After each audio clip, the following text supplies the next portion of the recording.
This is the costly market mistake that Buffett's principle is designed to prevent. It steers you away from these financial death traps where capital goes to die and forces you to focus only on the rare businesses that have flipped the script, where the company, not the customer, holds the pricing leverage. The financial transformation that occurs when you make pricing power the central pillar of your analysis is not subtle. It is a seismic shift that echoes through every line of a company's financial statements and ultimately determines the trajectory of your own portfolio growth. Let's trace the direct financial connection, translating this seemingly abstract concept into the hard numbers that drive capital gains and build generational wealth. It all begins on the income statement. As we discussed, a company with pricing power exhibits high and stable gross margins, but the effect cascades down. Because the brand is so powerful, the company often needs to spend less on marketing and sales as a percentage of revenue compared to its competitors. The brand itself does the heavy lifting, pulling customers in. This leads to higher operating margins. And because they can raise prices to offset inflation, their net profit margins, the ultimate measure of profitability, are not only higher, but also far more predictable. This predictability is a quality that the market pays a massive premium for, leading to higher valuation multiples for the stock. Now let's look at the balance sheet. A business that gushes profits from high margins doesn't need to rely heavily on debt to fund its operations or growth. It can finance new projects, research and development, and even acquisitions from its own internal cash flow. This creates a fortress balance sheet with low leverage. In an economic downturn, when credit markets tighten, the debt-laden commodity business is fighting for survival, while the company with pricing power is playing offense, perhaps buying distressed competitors at bargain prices. This financial strength provides a margin of safety for the long-term investor, protecting your capital during the market's inevitable panics. The most profound impact, however, is seen on the statement of cash flows. The ultimate goal of any business, from an owner's perspective, is to generate free cash flow, the cash left over after all expenses and capital expenditures have been paid. This is the money that can be returned to shareholders through dividends and share buybacks, or reinvested to grow the enterprise. Companies with pricing power are free cash flow machines. Because they don't need to constantly reinvest capital into a price war or an arms race of expansion, and because their profits are so high, a huge portion of their earnings converts directly into cash. A dominant software company with pricing power might have a free cash flow margin of 30% or more. The struggling airline might be lucky to have a positive free cash flow at all over a full economic cycle. This torrent of cash is what fuels the engine of compounding. When the company uses that cash to buy back its own stock, it reduces the number of shares outstanding, making your ownership stake in the business proportionally larger and more valuable. When they pay a growing dividend, you receive a direct cash return on your investment. This is how true, durable wealth is built, not by chasing speculative growth, but by owning a slice of an elite business that can dictate its own terms to the world and share the spoils with its owners. By making pricing power your primary filter, you cease to be a speculator and become a true business analyst, aligning your financial future with the most powerful and enduring commercial enterprises on the planet. The true source of a company's ability to dictate prices lies in the strength and durability of its competitive advantage, what Warren Buffett famously termed its economic moat. Pricing power is the visible symptom of this underlying condition. The moat is the cause. A business without a moat is a castle built on sand, vulnerable to the relentless tide of competition. A business with a deep, wide moat is an economic fortress, capable of fending off rivals for decades and showering its owners with cash. Understanding the architecture of these moats is the second critical step in our journey. One of the most harrowing and instructive stories of a moat being tested comes not from a candy company, but from the world of high finance and a scandal that nearly brought a corporate giant to its knees. The company was American Express, and the event was the salad oil scandal of 1963. American Express at the time had a thriving business in a niche area called warehousing, where it would issue receipts against inventory held in storage tanks. Companies could then use these receipts as collateral for loans. One of their largest clients was the Allied Crude Vegetable Oil Refining Corporation, run by a man named Tino De Angelis. De Angelis was running a massive fraud. He filled his storage tanks mostly with water, with only a thin layer of salad oil on top. He then used the fraudulent warehouse receipts from American Express to secure over $150 million in loans from dozens of Wall Street banks, an astronomical sum at the time. In November 1963, the fraud was discovered. De Angelis's company collapsed, and he defaulted on his loans. The banks holding worthless receipts turned to American Express, whose name was on the documents, and demanded to be made whole. American Express had a legal argument that it was not liable, that its receipts were not guarantees. But the scandal was a potential death blow. The company's reputation was on the line. Wall Street buzzed with rumors that the potential liabilities would bankrupt the company. The stock price was annihilated, plummeting by over 50%. This was the ultimate stress test. Panic was in the air.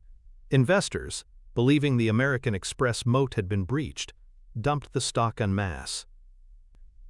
It was during this period of maximum fear that a young Warren Buffett began his investigation. He didn't just look at the balance sheet, he went out and did the scuttlebutt research. He visited restaurants and travel agencies. He talked to merchants. He stood in line at banks and observed customers. What he was trying to understand was not the legalities of the salad oil case, but the true nature of the American Express moat. Did the scandal affect the core businesses that mattered? The traveler's checks and the charge card. What he discovered was that the moat was not only intact, it was completely unharmed. Customers were still buying and using travelers' checks because the brand promised security and global acceptance. Merchants were still accepting the American Express card, even though it charged them a higher fee than other cards, because Amex cardholders were more affluent and spent more money. The scandal, as catastrophic as it was for the warehousing division, was a non-event in the minds of the millions of customers who relied on the company's core products. Buffett realized that the market was confusing a temporary, albeit large, financial problem in a peripheral business with a permanent impairment of the company's primary economic fortress. He concluded that the fear was irrational and that the intrinsic value of the business was far higher than the current stock price. He invested aggressively, making American Express 40% of his partnership's capital, a massive, concentrated bet. His conviction paid off handsomely.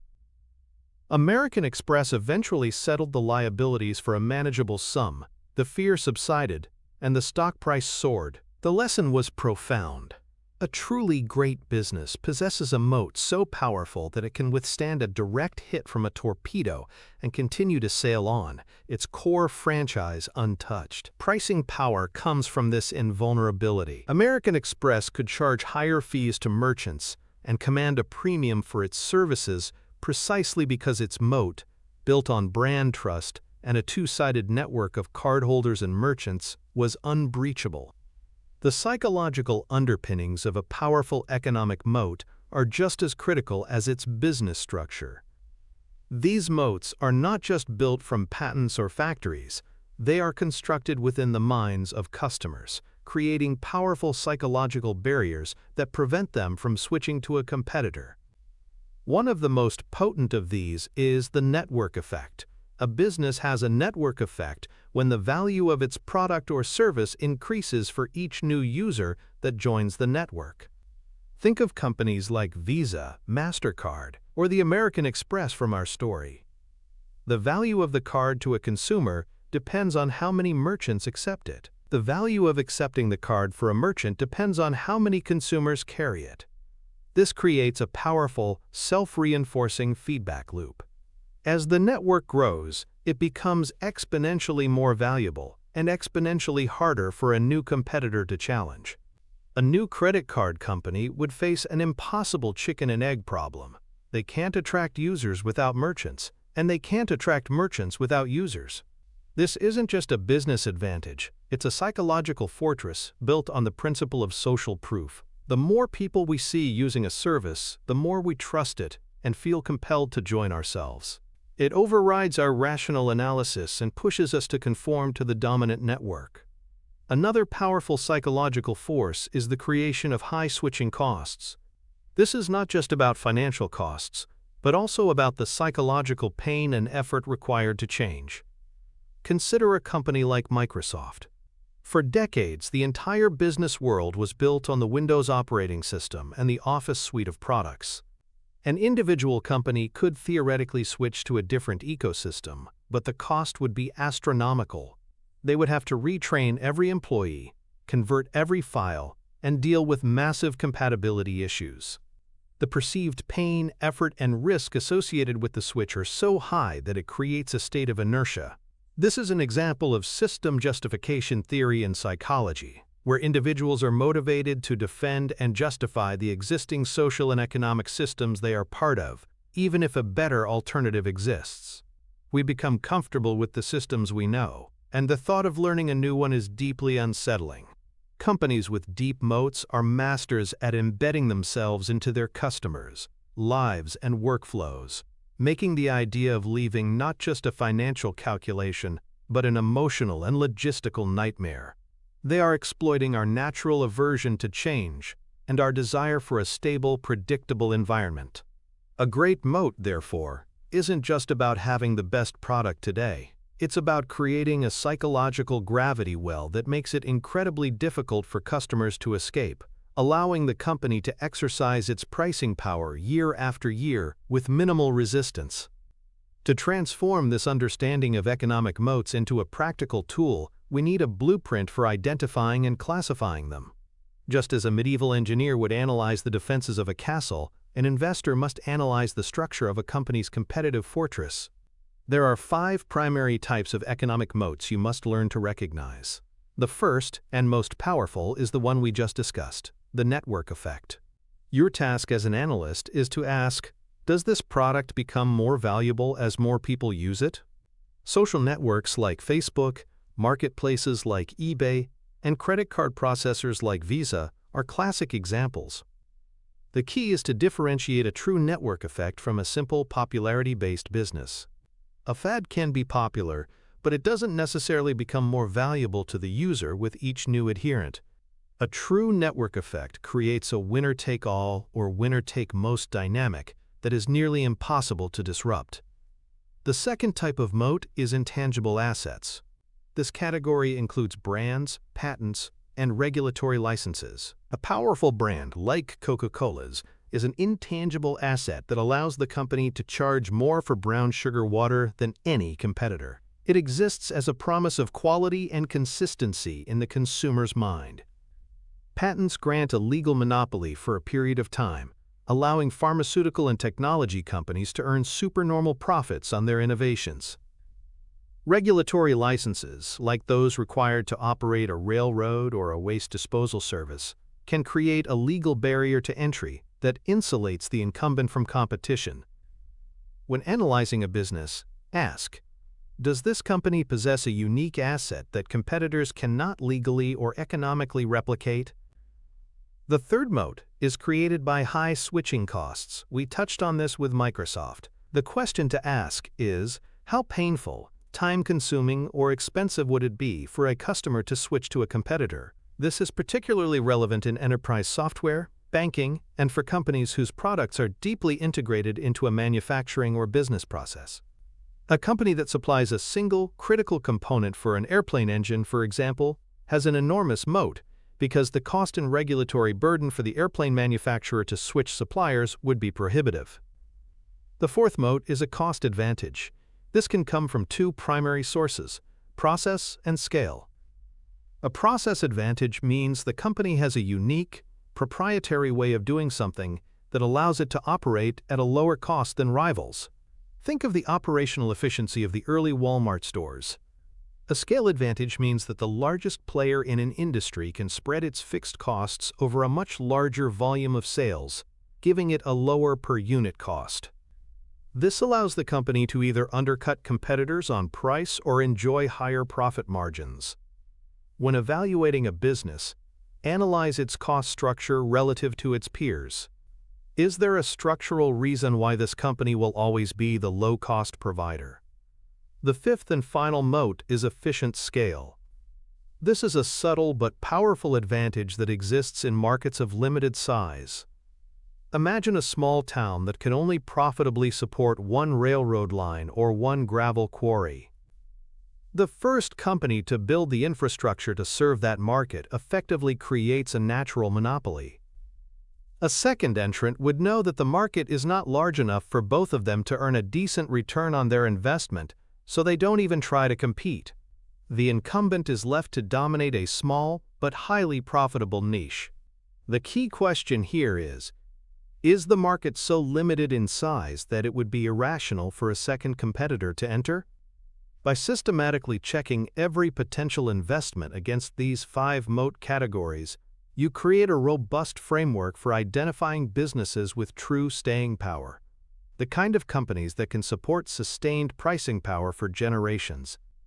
The path of the 99%, the antithesis to moat-based investing, is to be seduced by the temporary and the superficial. The average investor or entrepreneur often mistakes a fleeting advantage for a durable moat, a critical and costly error. One of the most common traps is mistaking a hot product for a great business. A company might develop a wildly popular new gadget, a viral app, or a fashionable line of clothing. The stock price soars, and it appears to be an invincible juggernaut. But a single product, no matter how successful, is not a moat. It is a hill, not a fortress. Competitors will inevitably rush in to copy the product, often with slight improvements or a lower price. Without a deep structural advantage, like a network effect or a portfolio of patents, the company's high profits will be quickly competed away. Think of companies like GoPro or Fitbit. They created exciting new product categories and enjoyed a period of incredible growth and profitability. But their success attracted a flood of competitors, from established giants like Apple and Samsung to countless low-cost manufacturers. They lacked a true moat, and their initial success proved to be unsustainable. Another common mistake is to confuse great execution or a talented CEO with a structural moat. A brilliant CEO can certainly produce incredible results for a time, even in a difficult industry. They might be a master of marketing or a genius at operational efficiency. Investors fall in love with the leader and assume the company's success is permanent. But what happens when that CEO retires, leaves, or makes a mistake? If the company's success was based on the unique talents of a single individual, rather than an enduring structural advantage, the business is incredibly fragile. The key person risk is immense. A true moat is a feature of the business itself, not its management. As Buffett likes to say, you should invest in a business that is so wonderful that an idiot can run it, because sooner or later, one will. The 99% invest in the jockey.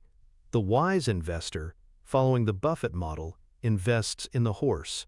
A horse with such a powerful stride that it can win the race even with a mediocre rider. This approach prevents you from being caught in what is known as a value trap, a company that looks cheap but whose business is in a state of terminal decline because its competitive advantage has eroded. The world is a graveyard of former blue-chip companies that lost their moats: Sears, Kodak, Nokia. They were once dominant, but they failed to adapt, and their fortresses crumbled. The relentless focus on the durability of the moat, above all else, is what separates the long-term wealth creator from the short-term speculator.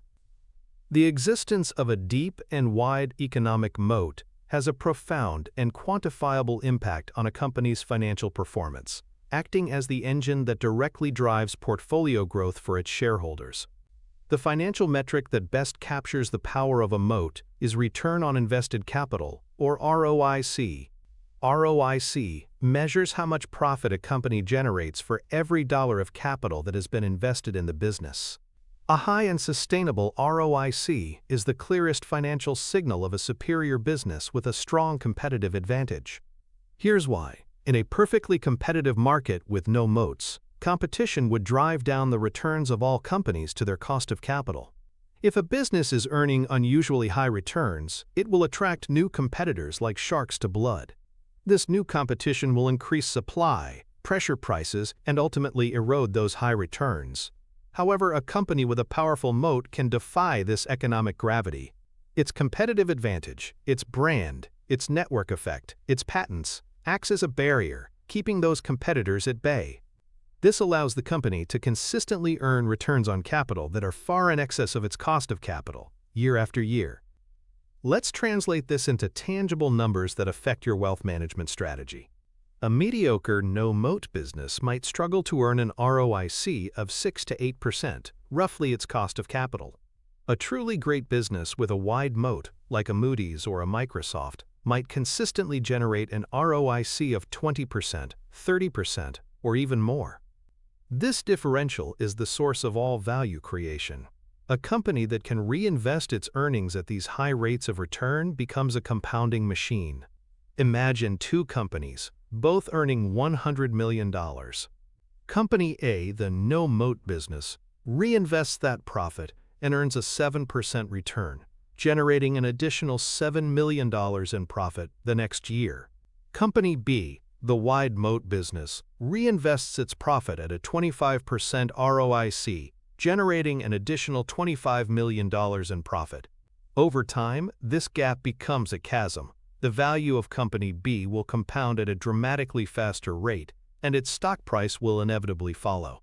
As a retail investor, focusing on companies with high and sustainable ROIC is the most direct way to harness the power of economic moats for your own capital gains. It shifts your focus from metrics like short-term earnings growth to the much more important question of the long-term efficiency and profitability of capital deployment. This is the CEO mindset that leads to durable long-term investing success. When you find a business that is protected by a powerful moat and can reinvest capital at a high rate of return, you have found the blueprint for building generational wealth. The moat protects the profits, and the high return on capital compounds them. It is the 1-2 punch that creates the legendary investment outcomes that define the Warren Buffett strategy.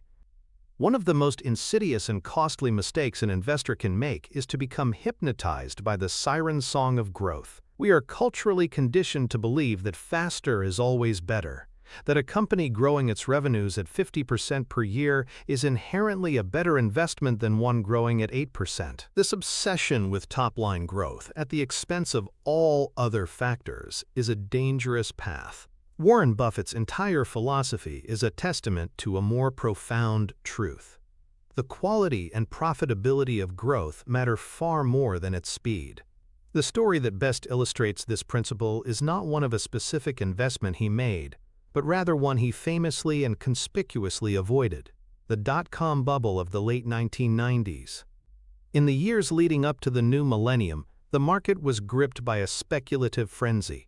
A new paradigm, it was said, had arrived. The internet was changing everything, and any company with a .com at the end of its name was being valued at astronomical levels, often with little to no revenue and certainly no profits. These were the ultimate growth stocks. Companies were growing, their user bases, their eyeballs, their mind share. The only thing not growing was their earnings. Buffett, then managing the massive portfolio of Berkshire Hathaway, was publicly mocked. He was called a dinosaur, an old man who didn't understand the new economy. He was stuck in the past, with his investments in insurance companies, soft drinks, and furniture stores. Barron's magazine famously ran a cover story in 1999 titled, "What's Wrong, Warren?" as Berkshire stock badly underperformed the soaring NASDAQ index. Buffett's response to this pressure was a masterclass in intellectual integrity and long-term discipline. He simply refused to play the game.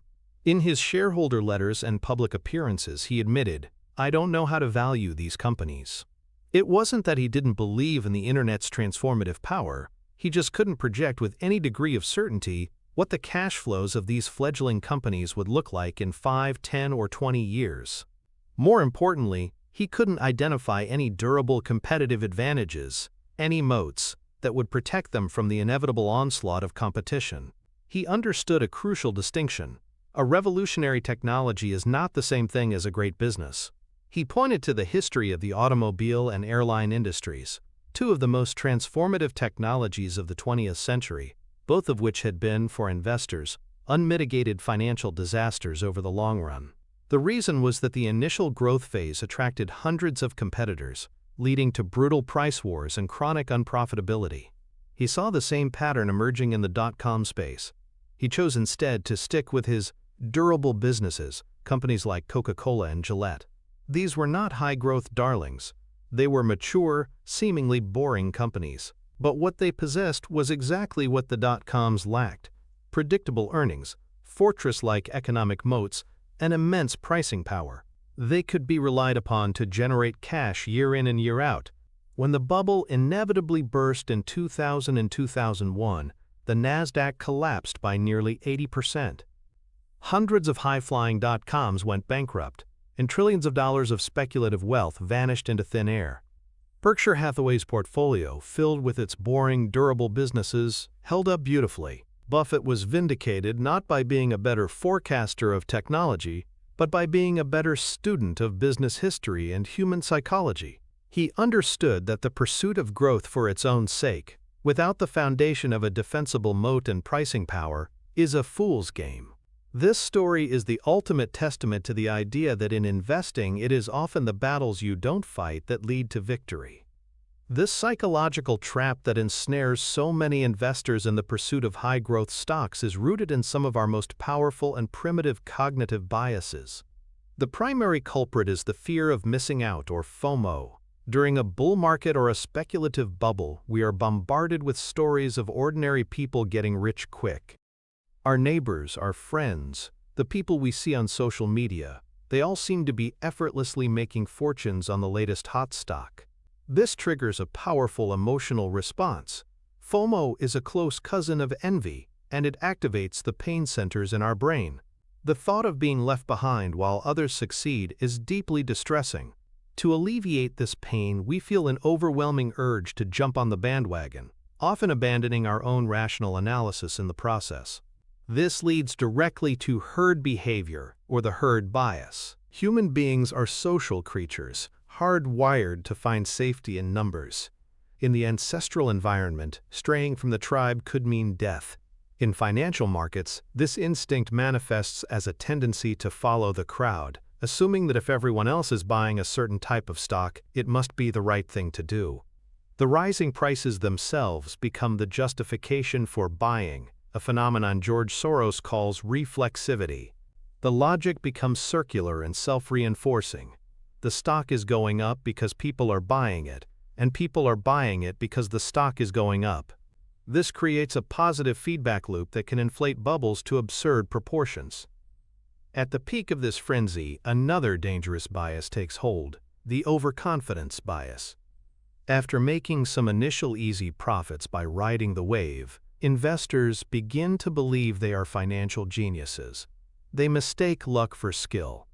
This inflated sense of their own predictive abilities leads them to take on even greater risks, concentrating their portfolios in the most speculative, high-growth names. They dismiss cautionary voices like Buffett's as being out of touch. They believe, "This time is different," four of the most dangerous words in the investing lexicon. This potent cocktail of FOMO, herd behavior, and overconfidence creates a psychological vortex that pulls in even intelligent people, causing them to pay prices for businesses that have no rational connection to their underlying value or future earning power. The focus shifts entirely from a company's durable economics and pricing power to a simple, emotional narrative of endless growth. It is a mass delusion from which few escape unscathed. Understanding these biases is the first step toward building an immunity to them. By recognizing the powerful pull of the crowd and the intoxicating allure of a growth narrative, you can consciously choose to step back and apply the dispassionate, business-focused logic that Buffett champions. To avoid the growth trap, you need a mental model for distinguishing between good growth and bad growth. This blueprint is not about speed, it's about quality, sustainability, and profitability. The first step is to analyze the source of the growth. Is the company growing by simply taking on more and more capital and plowing it into low-return projects? This is bad growth. A classic example is an empire-building CEO who uses shareholder money to make a series of expensive acquisitions that add to the company's size but do little to improve its per-share profitability. The revenue number gets bigger, but the shareholder gets poorer. Good growth, on the other hand, is organic and profitable. It comes from the company's core business getting stronger, selling more products to more people because of its superior value proposition, all while maintaining or even increasing its profit margins. It's growth funded by internal cash flows, not by constantly issuing new stock or taking on mountains of debt. The second part of the blueprint is the ROIC test we discussed earlier. You must ask, what is the return on invested capital that is funding this growth? A company growing at 50% per year but earning only 2% on its invested capital is actually destroying value with every dollar it reinvests. It's like adding water to a pot of soup. The volume increases, but the flavor is diluted. A company growing at a more modest 10% per year but earning a 25% return on its capital is a value-creating machine. All growth is not created equal. High ROIC growth creates wealth. Low ROIC growth destroys it. Your job as an investor is to find companies capable of the former.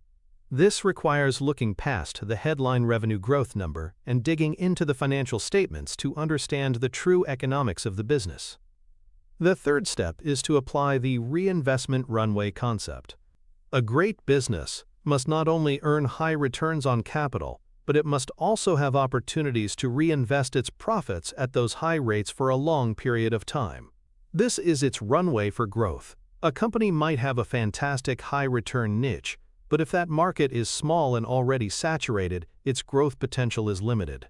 The ideal investment is a company with a wide moat, high returns on capital, and a long runway for reinvestment, either by expanding into new geographies, launching new product categories, or simply taking more share in a large and growing market. Finally, you must always subordinate growth to the principle of pricing power. Ask yourself, is this growth coming at the expense of pricing power? Is the company buying its growth by constantly cutting prices, offering promotions, and sacrificing its margins? This is a clear sign of a weak competitive position. True quality investing seeks companies whose growth is an asterisk result of their dominant position and pricing power, not a substitute for it.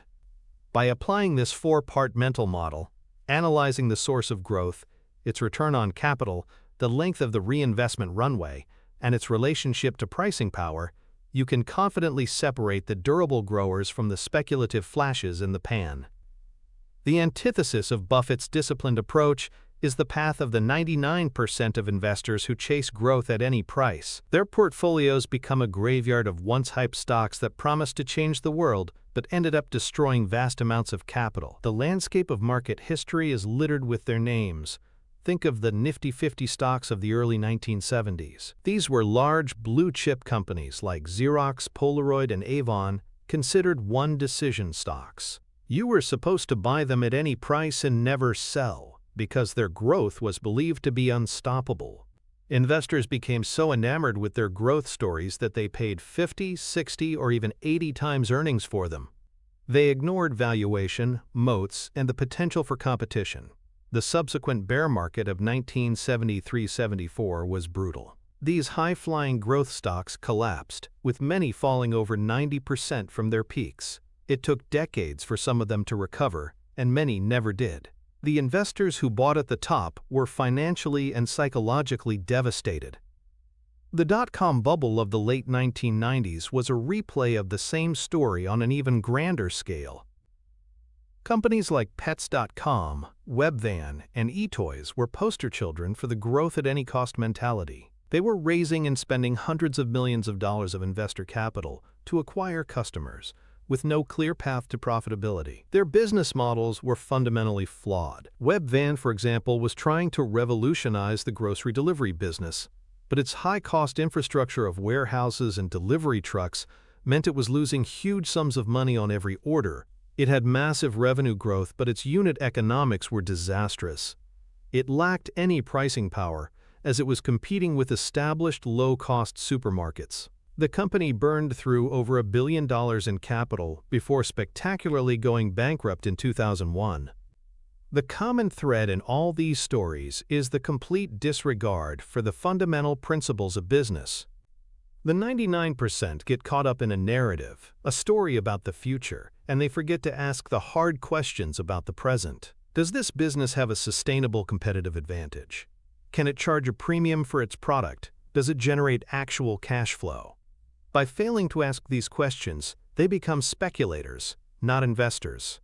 They are betting on a story coming true, rather than buying a piece of a proven, profitable enterprise. This is the path that leads to boom and bust cycles in a personal portfolio, creating immense stress and ultimately poor long-term returns. It is the direct opposite of the calm, steady, and predictable wealth accumulation that comes from focusing on durable businesses with pricing power. The direct financial connection between choosing profitable, durable growth over unprofitable hypergrowth is one of the most powerful forces in long-term wealth creation. It's the difference between building a portfolio on a foundation of solid rock versus shifting sand. Let's quantify the impact. Imagine two companies: company growth and company quality. Company growth is the market darling, growing revenues at 50% per year. To achieve this, it spends heavily on marketing and price promotions. As a result, it is not yet profitable and is burning cash. It funds this cash burn by issuing new shares, diluting the ownership stake of existing shareholders. Company quality is a more mature business, growing revenues at a steady 8% per year. It has a strong brand and pricing power, resulting in a healthy net profit margin of 20% and a high return on invested capital. It generates significant free cash flow. In the short term, the market is infatuated with company growth. Its stock price soars as speculators bid it up based on the exciting narrative. An investor in company growth sees their portfolio values skyrocket on paper. The investor in company quality sees slow, steady appreciation. Now let's fast forward 5 years. Company growth has continued to grow its revenues, but it has attracted a swarm of competitors. The price promotions have become permanent, its margins are still negative, and it has had to issue so many new shares that your original ownership stake has been cut in half. The initial excitement has faded, replaced by concerns about its path to profitability. The stock price, once in the stratosphere, has come crashing back to earth. Meanwhile, company quality has continued its steady 8% growth. Its pricing power allowed it to raise prices to offset inflation. Its massive free cash flow was used to buy back 15% of its shares over the 5-year period, increasing your ownership stake without you having to invest another dollar. It also paid a steadily increasing dividend. While its stock price never had a parabolic move, its total return when accounting for the buybacks and dividends has been substantial and predictable. The investor in company quality is significantly wealthier and has slept much better at night. This is not a hypothetical. It is the story that has played out time and again in market history. The financial transformation comes from understanding that per-share value is what matters, not headline revenue growth. Profitable growth, especially when combined with shareholder-friendly capital allocation like buybacks, directly increases the intrinsic value of each share you own. Unprofitable dilutive growth does the opposite. By making this distinction the core of your asset allocation strategy, you ensure that your portfolio growth is real, sustainable, and built on the sound economics of quality investing, not the fleeting emotions of market speculation.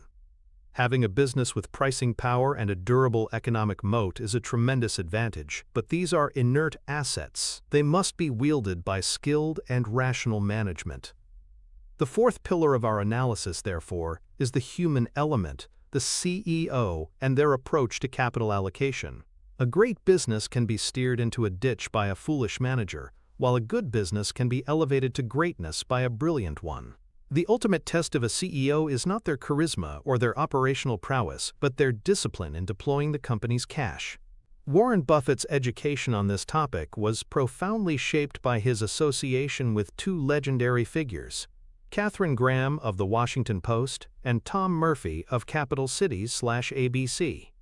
His investment in the Washington Post in the early 1970s is a particularly illuminating tale. At the time, the Post was a family-controlled company run by Katharine Graham, who had taken over after the tragic death of her husband. She was, by her own admission, inexperienced in business. The company owned the iconic newspaper, which had a near-monopolistic grip on the Washington, D.C. market, a classic economic moat that gave it significant pricing power with advertisers. However, the stock was incredibly cheap, trading at a fraction of what Buffett believed the business was worth. Buffett began buying the stock aggressively, and soon Berkshire Hathaway was the largest outside shareholder. He took a seat on the board, and what followed was a long and deep friendship with Graham, during which he acted as her mentor in the world of finance and capital allocation. He taught her to think of the business not just as a public trust, but as an economic machine. He explained the concept of economic moats and the importance of shareholder returns. One of the key challenges they faced was what to do with the prodigious cash flow the newspaper generated. A lesser CEO, driven by ego, might have used that cash to expand the empire, buying other newspapers, diversifying into unrelated industries, building a brand new headquarters. This is the typical path of the value-destroying, empire-building manager. Buffett, however, guided Graham toward a more rational, shareholder-focused path. He championed the idea of a share repurchase program. He explained that if the company's stock was trading below its intrinsic value, which it was, the single best use of corporate cash was to buy back its own shares. Each share repurchased would make the remaining shares more valuable, increasing each owner's proportional stake in the wonderful newspaper business. It was a simple, elegant, but powerful concept that was not widely practiced at the time. Under Buffett's guidance, Graham and the Post's management instituted a massive share buyback program over many years. They resisted the urge to make flashy, dilutive acquisitions. They focused on strengthening their core business and returning the excess cash to shareholders. The results were staggering. The business continued to prosper, and because the number of shares was constantly shrinking, the per-share value skyrocketed. An investment in the Washington Post in 1973 would have multiplied many hundreds of times over the next few decades. This success was a product of two factors working in harmony: a great business with pricing power, and a management team that learned to practice disciplined, rational capital allocation. The story serves as a powerful reminder that even the best business needs a wise steward to realize its full potential for its owners. The behavior of a great CEO like Katharine Graham, guided by Buffett's principles, stands in stark contrast to the typical executive mindset, and this difference is rooted in fundamental psychological principles. The core issue at play is the principal-agent problem. In a publicly traded company, the shareholders are the principals, the owners, and the management team, led by the CEO, are the agents hired to act in the owner's best interests. However, the interests of agents and principals are often misaligned. A CEO's incentives might be tied to the size of the company, their personal prestige, or the scope of their empire, rather than to the per-share value of the stock. This leads to what Buffett calls the institutional imperative, the tendency for corporate leaders to mindlessly imitate the behavior of their peers, regardless of whether it makes rational sense. If other companies are making big acquisitions, the CEO feels pressure to do the same, even if it means overpaying for a mediocre business and destroying shareholder value. This is driven by a desire for social conformity and a fear of appearing inactive or unambitious. A great capital allocator, by contrast, operates with a mindset that overrides these institutional pressures. They possess what psychologist Carol Dweck calls a, quote, growth mindset, but applied to capital. They are constantly learning, unafraid to admit what they don't know, and willing to be inactive for long periods if no attractive opportunities present themselves. They resist the urge to act simply for the sake of acting. This requires immense emotional fortitude and an internal scorecard. The typical CEO operates with an external scorecard, measuring success by the applause of Wall Street analysts, media coverage, and the size of their empire. The truly great CEO, the one Buffett seeks, has an internal scorecard. They measure success by the long-term, per-share intrinsic value growth of the business. They are indifferent to the short-term whims of the market and the opinions of their peers. They think and act like they own 100% of the business and will for the next 50 years. This ownership mindset is the psychological switch that aligns the agent's interests with the principal's. It transforms the CEO from a hired hand into a true steward of the owner's capital. Finding a management team with this rare psychological makeup is one of the most important tasks for a long-term investor. How can you, as an outside investor, assess the quality of a company's management and its capital allocation skill? It can seem like a daunting task, but there is a blueprint you can follow. The single most important document for this analysis is the CEO's annual letter to shareholders. This is where the leader of the business speaks directly to you, the owner. Your job is to read it not as a marketing document, but as a window into the CEO's mind. First, look for candor and transparency. Does the CEO openly discuss the company's mistakes and what they learned from them? Or is the letter filled with corporate jargon and happy talk, glossing over any challenges? A manager who is willing to admit failure is one who is likely to learn from it. Buffett's own letters are the gold standard for this, as he often spends pages dissecting his own investment errors. Second, analyze the discussion of financial metrics. Does the CEO focus on the metrics that truly matter for long-term value creation, like return on invested capital and growth in per-share intrinsic value, or do they try to distract you with vanity metrics and adjusted earnings that paint a deceptively rosy picture? A great CEO educates their shareholders on the true economics of the business. A poor one attempts to obfuscate them. Third, and most importantly, scrutinize their capital allocation framework. A skilled CEO will clearly lay out their priorities for the company's cash flow. The rational framework, as laid out by Buffett, is as follows.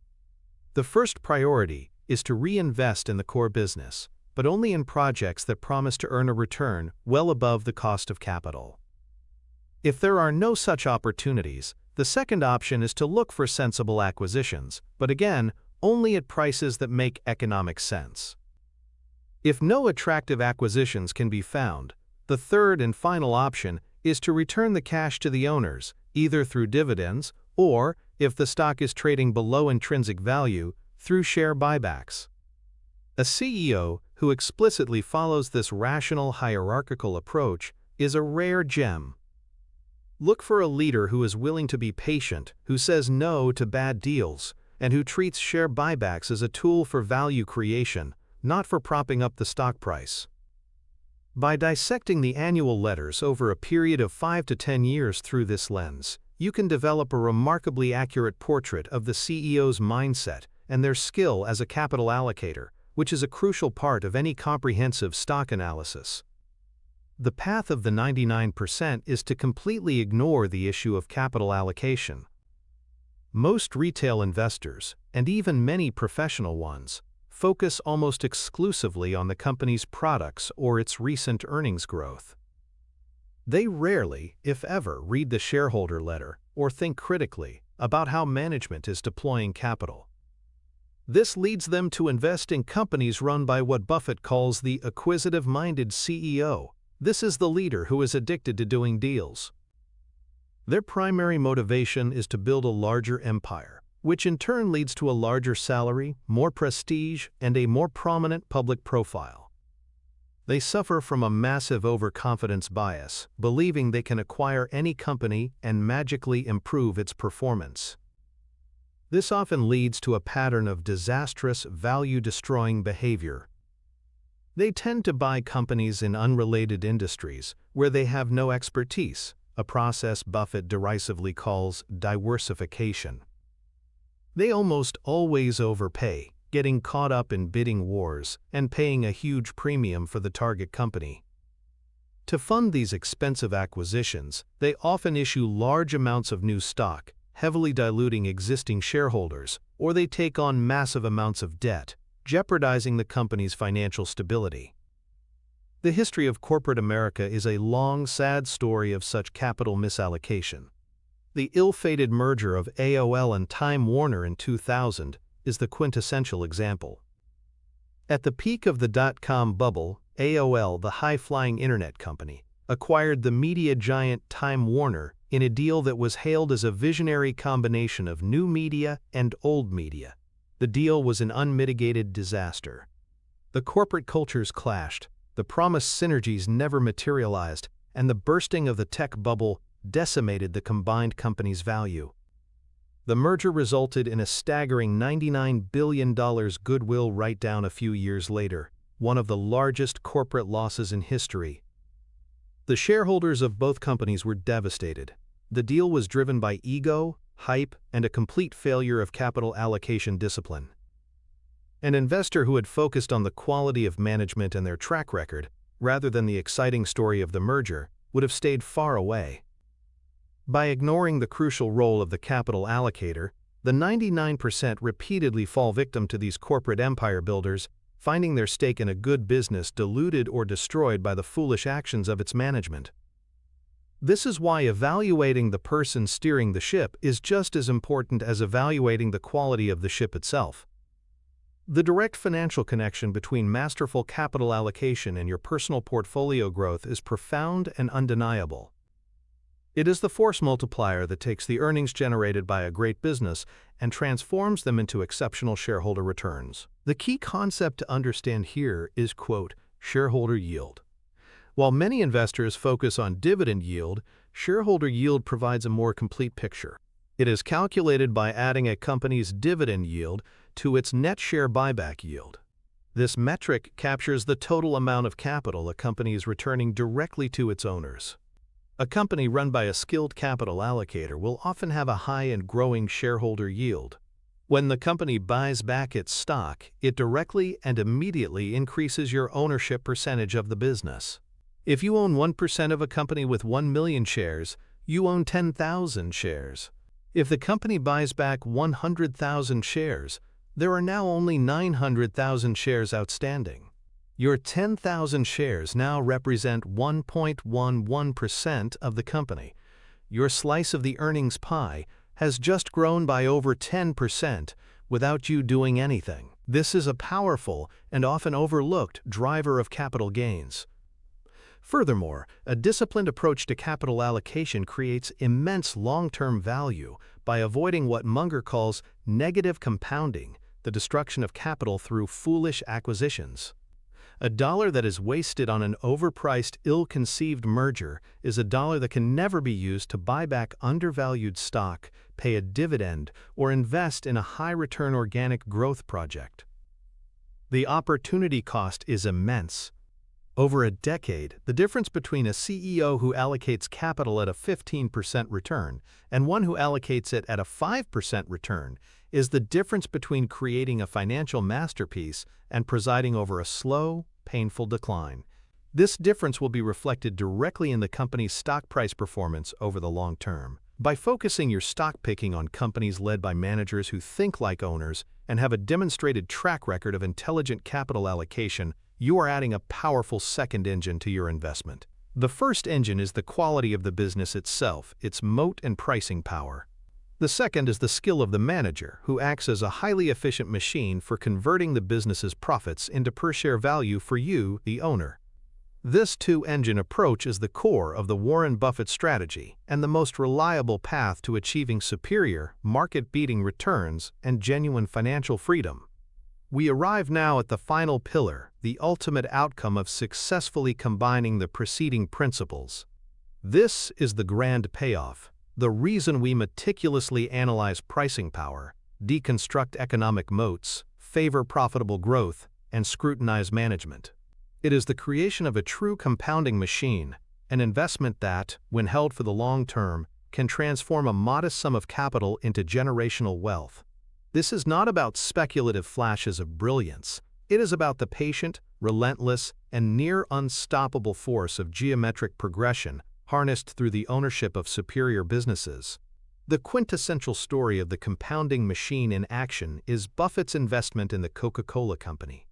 It is a story not of a single brilliant decision, but of a correct thesis held with unwavering conviction for decades. In the aftermath of the stock market crash of 1987, Buffett saw an opportunity. Coca-Cola, one of the most iconic brands on the planet, saw its stock price fall along with the rest of the market.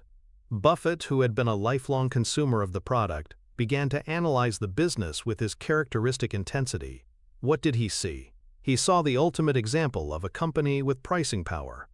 Coca-Cola could and did raise the price of its syrup concentrate year after year, and its thousands of bottlers and billions of consumers around the world would pay it. The incremental cost of a can of Coke was tiny in the grand scheme of a consumer's budget, but the brand's place in their mind was enormous. He saw a company with a near-impregnable economic moat. The brand itself was an intangible asset of incalculable value, a symbol of happiness and refreshment recognized in every corner of the globe. This was supported by a worldwide distribution network that was a massive, virtually insurmountable competitive advantage. A new competitor could create a tasty brown sugar water, but they could not replicate the century of branding and the global logistics machine that put a Coke, within an arm's reach of desire. He saw a business with a long runway for profitable growth. In 1988, while per capita consumption was high in the United States, it was still tiny in vast, populous countries like China and India. The opportunity to expand internationally was immense. And finally, he saw a management team, led by Roberto Goizueta, that was fiercely intelligent and focused on shareholder returns. Goizueta understood the power of the brand and was a disciplined capital allocator. Between 1988 and 1989, Berkshire Hathaway invested approximately $1.3 billion to acquire a significant stake in Coca-Cola. It was a massive bet, even for Berkshire. Many on Wall Street were skeptical, arguing that Coke was a mature, slow-growth company. They were missing the point. Buffett wasn't betting on explosive growth. He was betting on the durability of the moat and the certainty of the cash flows. What happened over the next 3 decades is the stuff of financial legend. Coca-Cola continued its steady march across the globe. It continued to raise prices. It used its enormous free cash flow to pay a steadily growing dividend and to repurchase massive amounts of its own stock. Berkshire Hathaway simply held on. They collected the dividends and watched as their ownership stake grew through the buybacks. That initial $1.3 billion investment has since paid Berkshire many billions in dividends alone, far more than the original cost, and the value of the stock itself has multiplied many times over. It became a permanent anchor of Berkshire's portfolio, a true compounding machine that worked its magic year after year, decade after decade. It demonstrates the profound wealth that can be created when you combine a business of the absolute highest quality with the one ingredient most investors lack: patience. The reason so few investors are able to achieve the kind of results Buffett did with Coca-Cola is because our brains are fundamentally wired to sabotage long-term compounding. The primary psychological villain is a cognitive bias known as hyperbolic discounting, also called present bias. This is our brain's powerful tendency to prefer smaller, immediate rewards over larger, delayed rewards. We would rather have $20 today than $100 a year from now. This instinct was useful in our ancestral environment, where the future was uncertain and immediate survival was paramount. But in the world of modern finance, it is a catastrophic flaw. It is the psychological force that makes us check our stock portfolio every day, get excited by a 5% gain, and panic over a 10% loss. It causes us to constantly tinker, to trade in and out of positions, to chase hot trends, and to sell our winners far too early to lock in a small, immediate gain, while letting our losers run in the hope they will get back to even. Compounding, however, works on an exponential curve. Its effects are almost invisible in the early years. The real magic happens in years 10, 20, and 30. $1 compounding at 15% per year will be worth just over $2 in 5 years, but in 30 years it will be worth over $66. Hyperbolic discounting makes it psychologically excruciating for us to sit still and wait for that 30-year payoff. Our brains crave the immediate gratification of doing something. This is compounded by our innate impatience and the constant noise of the financial media, which is designed to trigger our most impulsive instincts. the breaking news alerts, the stocks to watch segments, the market in turmoil headlines. All of it is engineered to make us feel that we must act now. The discipline required to buy a piece of a wonderful business and then do nothing for decades is profoundly unnatural. It requires a conscious decision to override our deepest psychological programming. Buffett's famous aphorism, "The stock market is a device for transferring money from the active to the patient," is not just a clever quip, it is a deep psychological truth. The long-term investor's greatest battle is not with the market but with themselves, with the hyperactive, present-biased part of their brain that is constantly screaming for action. True quality investing is the art of mastering this internal conflict, allowing the mathematical certainty of compounding to work its magic, uninterrupted by our own worst instincts.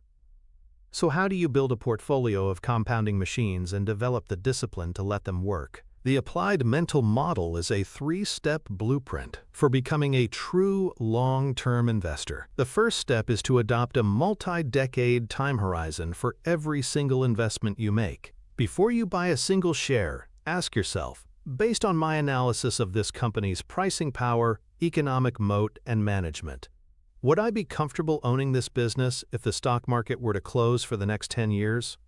This question forces a profound shift in mindset. It moves you from being a renter of stocks to an owner of businesses. It makes short-term price fluctuations irrelevant.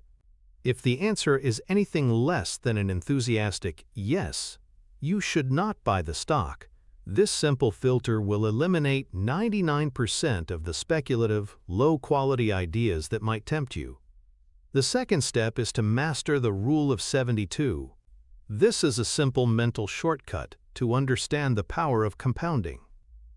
To estimate how many years it will take for an investment to double, you simply divide 72 by the annual rate of return. For example, an investment earning 10% per year will double in approximately 7.2 years, 72 divided by 10. An investment earning 15% per year will double in just 4.8 years. By internalizing this rule, you begin to think in terms of doubling periods rather than short-term percentage gains. You start to appreciate the immense difference that a few percentage points in annual return can make over a long period. This reinforces the importance of focusing on high-quality businesses that can generate those high returns on capital, as they will double your money much more frequently. The third and perhaps most crucial step is to create a system that automates your patience and prevents you from making emotional decisions. This means setting up a regular automatic investment plan into your chosen companies or a low-cost index fund. It means deliberately not checking your portfolio every day. You might decide to only review your holdings once a quarter or even once a year. The goal is to create as much distance as possible between your emotions and your investment decisions. Treat your portfolio like a bar of soap. The more you handle it, the smaller it gets. By setting a long-term time horizon, internalizing the mathematics of compounding, and creating a system to enforce patience, you build the psychological and practical infrastructure required for long-term investing success. You are building your own compounding machine, not just owning shares in one. The antithesis to this patient, business-focused approach is the path of the 99%, short-term trading and market timing. The average retail investor believes they can outsmart the market. They buy stocks based on hot tips, chase momentum, and believe they can predict the market's next move. They see a stock that has gone up a lot and they buy it, hoping it will go up more. They see a stock fall and they panic sell it, locking in a loss. They listen to so-called experts on television who claim to know whether the market is going up or down next week. This entire endeavor is a fool's errand, a game that is mathematically and psychologically rigged against them. Study after study has shown that the vast majority of active traders underperform a simple buy-and-hold strategy, especially after accounting for taxes and trading costs. Every time they buy or sell, they are incurring friction in the form of commissions and bid-ask spreads. Every time they sell a winner, they are potentially triggering a capital gains tax liability, which is a direct and irreversible drain on their compounding process. The market timer faces an even more impossible task. To successfully time the market, you have to be right twice. You have to know when to get out, and you have to know when to get back in. Missing just a few of the market's best days can have a devastating impact on your long-term returns. A famous study by Fidelity showed that if you had stayed invested in the S&P 500 from 1980 to 2020, a $10,000 investment would have grown to over $750,000. But if you had missed just the 10 best days in that 40-year period, your final amount would have been cut by more than half. Missing the 30 best days would have left you with less than 1/5 of the total. The market's biggest gains often come in sharp, unpredictable bursts, frequently right after a period of intense fear and pessimism. The market timer who sells during the panic is almost guaranteed to miss the powerful rebound. This is the path of constant stress, high costs, high taxes, and ultimately, mediocre to poor results. It is the direct consequence of a short-term, speculative mindset, the polar opposite of the calm, patient, and immensely profitable approach of owning compounding machines for the long haul. The ultimate financial connection, the culmination of this entire philosophy, is the achievement of true and lasting financial freedom. This is not just a number in an account, it is a state of being. It is the point at which your capital, invested in a portfolio of durable, high-quality businesses, generates enough income to cover your living expenses, freeing you from the necessity of trading your time for money. The compounding machine, properly constructed and left to run, is the most reliable engine for reaching this state. Let's quantify the transformation. An individual who follows the path of the 99%, constantly trading and chasing hot stocks, might achieve an average annual return of 5 to 6% before taxes and fees, barely keeping pace with inflation and market averages. An individual who adopts the Buffett strategy, focusing on pricing power, moats, and management to build a concentrated portfolio of 10 to 15 elite compounding machines, has the potential to achieve long-term returns of 12 to 15% or more, mirroring the track records of the world's greatest quality investors. The difference this makes over a lifetime of saving and investing is not just significant, it is life-altering. A $10,000 annual investment over 30 years at a 6% return will grow to approximately $838,000. At a 12% return, that same investment grows to over $2.7 million. At 15%, it becomes more than $4.7 million. This is the mathematics of financial freedom. This is how generational wealth is built. It is the direct, tangible result of shifting your entire investment paradigm. You stop thinking like a gambler in a casino and start thinking like a partner in a select group of the world's finest businesses. Your portfolio ceases to be a random collection of ticker symbols and becomes a well-curated collection of cash-producing assets that work for you, day and night. The growth is not dependent on your ability to predict the future, but on the enduring ability of these elite companies to raise prices, fend off competitors, and intelligently reinvest their profits. This is the final promise of the pricing power principle. It is a promise not of easy riches, but of a rational, repeatable process for achieving a level of wealth and independence that the 99% will only ever dream of. It is the key to dictating your own financial destiny. You have now been given the key. The single most important test Warren Buffett uses to find companies that cannot be beaten. You have moved beyond the superficial metrics of the market and have been armed with a mental model that cuts to the very heart of what makes a business truly great. You are no longer just an investor. You are an architect of financial destiny, equipped with the single most powerful test in the arsenal of the world's greatest capital allocator. You understand that the ability to raise prices without losing customers is not just a sign of a good business. It is the definitive signature of an economic fortress, a signal that you have found a company that controls its own fate. But the journey to mastering this entire system of thought is a network of interconnected models, and what you have just mastered is one crucial foundational piece. You've learned how to identify the ultimate symptom of greatness, pricing power. But what about the underlying immune system that creates it? What about the deep, structural forces that grant one company this incredible gift while denying it to 99 others? The power to price is merely the end result of a powerful economic moat. And even the widest moat can be filled in, and its castle walls breached if it is not defended by a specific type of leadership. You have the what, but now you need the how and the who. The video that is now on your screen is not an accident. The algorithm has identified it as the next logical step in your journey to build a complete mental arsenal. It is the missing link in the chain, the piece of the map that connects the principle you've just learned to the next level of analysis. It is the key to connecting the what of pricing power with the how of an unbreachable competitive fortress. The average person closes the book here, satisfied with a single new idea. But you are not the average person. Your journey to this point proves that you are part of the small minority committed to true mastery. This next click is not for entertainment. It is a declaration.